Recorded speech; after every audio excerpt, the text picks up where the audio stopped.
এই কাক দুটার দিকে একটু লক্ষ্য করুন।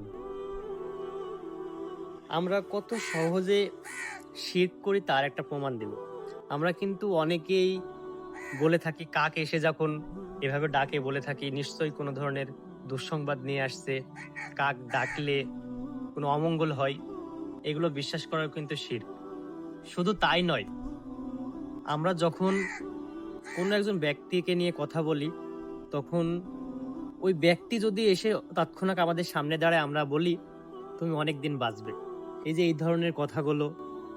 তারপরে কোনো কিছু হাত থেকে পড়ে গেলে আমরা চিন্তা ভাবনা করি যে কোনো ধরনের অমঙ্গল হবে। যে এই ছোট ছোট অনেক বিষয় আছে যেগুলো আমরা জানি, এই ধরনের বিশ্বাসগুলো কিন্তু আমাদের শিরকের ভিতরে লিপ্ত করে দেয়। আর আপনারা জানেন যে যারা মুসলিম, যারা কোরআন হাদিস সম্পর্কে ন্যূনতম ধারণা রাখে, আল্লাহ তাআলা সব ধরনের গুনাহ মাফ করলেও যাদের ভিতরে শিরকের গুনাহ রয়েছে তাদেরকে কিন্তু মাফ করবেন না।